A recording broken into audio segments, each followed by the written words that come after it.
Together we achieve, together we can fly, reaching for the sky. ICFA University, Meghalaya. The next gen Tata Tiago. Dual tone interior, dual smartphone deck but wireless charger, blind view monitor, bakiway. Take kumki kaliram, hagador kubajam, taksao point riulak. Just wow. The all-new Banalari Nexa showroom is now open at Mauyongrim near ISBT. Explore premium Nexa cars, book your favorite, and take a test drive. Nexa. Create, inspire. Menteri Rang Bak Jylla Konrad Kesang Ma khalai terik nailar anaja apun rio ulong bagatnat kampo yeng joko Sorkar pedeng kala Shuh skor bha Halor jing pensai yak Meghalaya Resident Safety and Security Amendment Bill. Bat shen ke Sorkar Jylla kan Pynlong Shuh yak Jingïakren Halor kini ga an ro.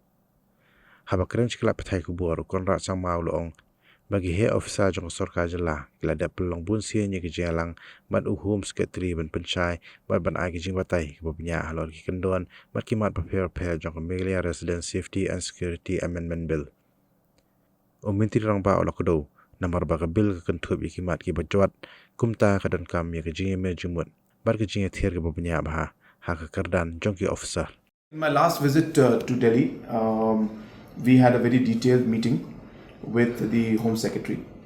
And just to share with you, the Chief Secretary as well as Commissioner Secretary, Home Police and Political, they have had meetings, different rounds of levels of meeting with Home Secretary on the all detailed aspects of the MRSSA.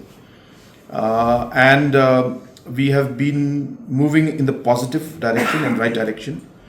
As you're aware, these are matter of details, and therefore it requires a lot of consultation, a lot of discussion at the official level.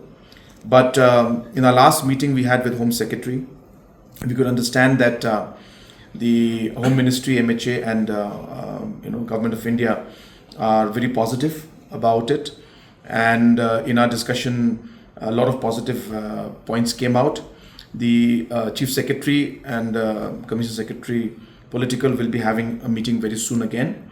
And we're very hopeful that we'll be able to take it forward in the right direction.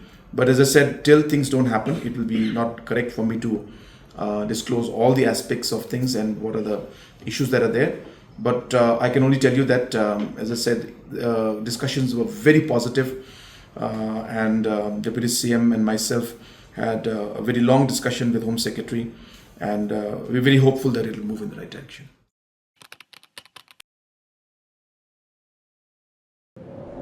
Iperti yang tau ke Iwan, em kuwi ke perom kuah akanai pi.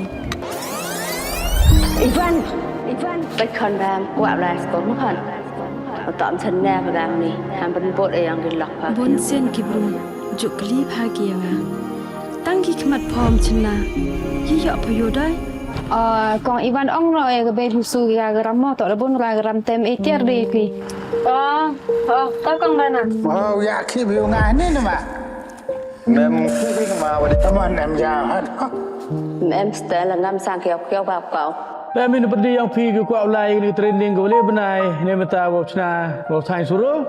Ngak kuah yang malai. Tahu hikai ni suruh ya gini perlok dewa. Hikai gua nongkong daga sampel desain gua ar, dah hikai daga desain mana je dia kan ya sampel desain. Gini ke cek tu ram Sorkar mah. Kamu dah terang la duk mesin dia sikit dah kamu kuah.